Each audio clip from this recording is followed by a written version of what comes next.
I can tell you that one thing that I do appreciate about Michael is that just knowing that this song originated during the bad era, and he could have released it anytime before 1995, but he trusted his instincts and said, it's not quite ready yet. So, I mean, that song just built for 8 years, and he worked with Bill Bottrell and then eventually David Foster, and then built it into what we know it to be today. And the inspiration for that was he was in his hotel room in Vienna, Austria, and this was during the bad tour. He just got done performing like a sold out show, and he can't sleep because he's like his level of empathy, like he could hear the earth like crying out in a variety of ways. So that's where the inspiration started, and just for the next 8 years, he just continued to develop it into what we know it to be today. And like the final 2 minutes of like when he's just going like full out, like you can hear his voice breaking, and I mean it levels me every time I hear it. But what about you? I have to agree with you when it comes to the ad libs. First of Mm, all, thank you for sharing that story because I didn't realize that it had originated so early on. yeah. That's so many years prior to the release.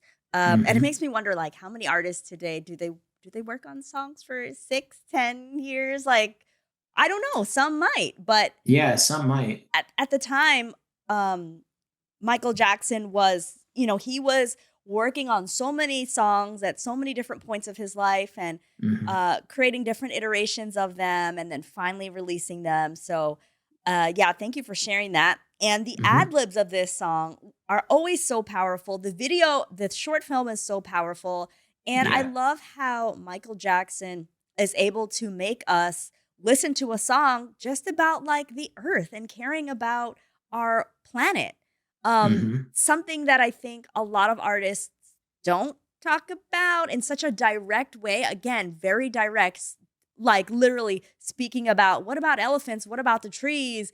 Yeah. You know, talking about air pollution. I can't even breathe. Like Yeah. literally talking about what we need to do to make things better. And so it also kind of brings me back to seeing him do this song live, like on Yeah. stage, and how he kind of like brings in the whole thing about war and stopping war and Hmm. how that all ties into like the earth. And because I feel like Michael Jackson's underlying meaning of everything that he was talking about was just all about love and loving each other Hmm. and caring about each other and in turn also caring about the earth and our planet. So Yeah.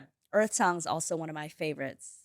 Yeah, and I love what you said there towards the end about just the deeper meaning of the song, because it reminds me of and by the way, I did mention this in when I talked about the title track. I love how he sampled himself talking about I don't sing it if I don't mean it. Like I love that he sampled himself, and that meaning you can hear that in all 15 brand new songs on the History album. As far as like the new material, but I think more so than any song on the album, you really feel that on Earth Song. So yeah, that's another indisputable masterpiece, and it's a shame that a lot of American critics just dismissed it, like they called it, over the top and sappy and what have you. But in Europe, it soared to number one in 15 different countries. So what I love about that response is that grief translates, and it doesn't have an accent. Like anybody can have a heart for something that's broken. So I think that to me is the secret of why Earth Song is such a powerful song to this day.